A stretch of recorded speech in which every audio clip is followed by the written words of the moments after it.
Hello, friends. Welcome back to Value Vintage Cards. So, really just sorting through a box, trying to get a little more efficient and more organized.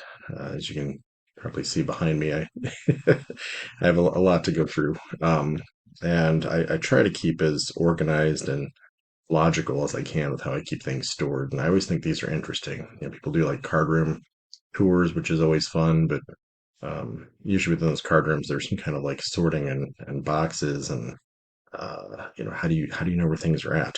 So um, I'm going through. This is kind of my Venezuelan slash foreign issue slash food issue box. I didn't really do this before, but I found myself so often pulled in that direction specifically. So I'm like, oh, Venezuelans, what do you have for Retirados? Well, if you have 30 some of them, uh, and you're trying to pull every player and trying to remember off the top of your head, like, who do I have? So it's like it kind of breaks my rule of being player focused. Most of my boxes are sorted alphabetically by player. So if you said pull a Yogi Berra card or a Stan Musial or a Tom Seaver, I can just run over there, grab the box, find it alphabetically, and show you what I got. But I do sort things a little bit differently. And some of these, as I'm going through and sorting them, it's Venezuelan. Actually, I think all these are Venezuelans. So kind of like a leaders card from 64, home run leaders. That's actually a great one. I don't, my rule of what I do with leader cards is really interesting. I like to get leader cards when they're either all Hall of Famers or at least all stars. There's a couple I'll have with like, Ken Boyer or somebody like that on there where it's, debatable. Should he be in the Hall of Fame? And he may one day be. Um, got some Richarados, Venezuelan League sticker of Rod Carew. So those are all Venezuelans. I'm kind of like stacking them by grading company, by like issue of sorts, um, stacked next to it. I love that card. That was one that I wanted to really land as a Venezuelan, make it a little more valuable and cool. Um, this one I probably should pull because that's probably a pretty big dollar card, in fairness. Honus Wagner. So one of the other things I do with my cards is I sort them. I would say box one, box two. I'm going to pull that one. Those are my biggest dollar cards. So box one's my biggest, box two's next. And then I've actually broken down box three and four as pre-war and post-war, dividing as like the next tier. And then after that, I go alphabetical. And this little oddball box that I'm not too sure what it is. I'm still defining what it is. Um, and then it's not an exact science for sure. I mean, I don't know what the Melot goes for. Is that, box three or four worthy, or do I just keep it with my Cuban issue cards? Um, and then I've got smaller dollar stuff in here. I mean, I've got like, Burger Kings and O-Pee-Chees and different just fun stuff that are buck. These I think I pulled because I was doing a little bit of a video, um, and I'm probably going to put them back into the like a special non main sport box. I don't know what I'm doing here. But Jesse Owens, I love that Jesse Owens. This one's cool. I've shown that before too, but it's been a minute. Jim Thorpe, that is a 67 Panini. Um, I've got a couple of just Pele's. I felt like if you're going to be truly collecting a little bit of everything, how do you not have some Pele stuff in there? So those I'll probably just pull all those and put them into a different box. That gives me a little bit more room. This thing too. I mean, this is German, I would imagine. Um, Einstein.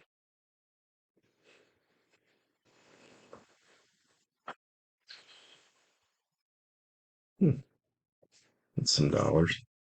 Um, Not crazy. It's rough, but 68s are a tough Venezuelan issue. Picked up that Hank Aaron um, very specifically, and I actually asked Josh this just to see Vintage Card Wonderland. I had to always go to him as a the kind of the guru of Venezuelans. And I said I picked up the Hank Aaron, and I also picked up the '59 Ford Frick, also Venezuelan. I said, "Do you know why?" He's like, "Because they're cool." I forget his answer, but it was along those lines. And I said, "True, but what it really is, if you look at the Venezuelan sets, in '59, Ford Frick is card one, and in '68, card number 370, Hank Aaron is the last one. So '59 to '68 was the years that you had the Venezuelan issues of being, tops similar. So the first card that would have been issued was Ford Frick, and the last one that would have been issued is the Hank Aaron All Star. So I don't know. That's just my own little weird coolness. I'm not trying to complete sets. I'm not trying to do anything of that nature, but I just thought that was kind of a fun way to maybe navigate through that. Um, like I said, this is foreign issues and like food issues. So, you end up with your Nelly Fox there. Nelly's pretty valuable. Johnston cookies, orange spawn. Kind of fun to find that and through that every so often. This I couldn't figure out where to put these. Where do you put like cards that are like baseball glove issues? Royal desserts. That's kind of a fun one, right? Stan Musial. So this is kind of a weird video for me, but I wanted to kind of discuss how folks store things. So how's that for nice? It's 53 Johnston. That's a nice Ed Matthews. I love those because they look like 52 tops. They did a nice job of borrowing that basic concept. And then got more Rawlings. As y'all probably know if you watch my channel for a little bit, that's one of my favorite little sets, and I did complete that. So having all six Musials is fun. That's some of these crazy ones, these Brig meats. Uh, it's fun. Rodeo. Genie says Rodeo meats. By Enos Slaughter. Um, this one, I don't know. Where does that fall? I don't know the value on that. That's an awful cool one. I think they gave it a one. That's like my fantastic one. Um, Campanella. And then, of course, like being an Ernie collector, that's an O-Pee-Chee. That's a really nice 66 O-Pee-Chee, though. So that one somewhat separate. So I've kind of got the box empty. Now I got to figure out what to do with it. Um, this one, I'm talking about an early grade. It's an overgrade for what it would get today, but um, 71 O-Pee-Chee, a 71 and a 6 period looks awful nice. But these O-Pee-Chees with the back being so darn cool is just on my list of favorite things. Um, Wilson Franks, the Gill. The only good thing is the way it's cut is too brutal for their liking, but yeah, it's interesting. 66 Venezuelan of Yastrzemski and a 59 Venezuelan Fox. So got it empty. Got a few things to move around and gotta figure out what I'm doing. I got these worldwide gums. I got some pre-war, some post-war, some all over the place uh, categories here. So gotta figure out how to put it all back. But I pulled several that I think were a little bigger dollar. I gotta figure out how to fit them into different box. It's fun, right?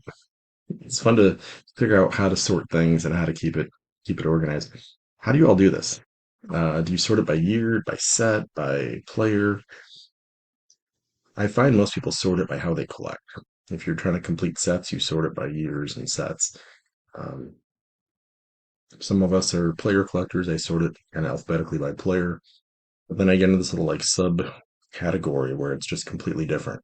Um, because I do think of these as not, a 68 Rod Carew. I think of it as a 68 Venezuelan first, and then who is it? It's Rod Carew. So I do kind of like subcategorize within my own collection. So it's a challenge, but it's kind of what keeps it fun and interesting, and it's what takes our collecting in different directions. So curious how we all do that though.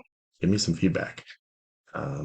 Foreign issues, food issues. Do you collect those, or are they kind of off your radar and you're a Topps Boom and Fleer Donruss kind of collector? So that's how I do it, and got some work to do here. So I'll let you go while I sort and bang around some cases and put them away. See y'all in the next one.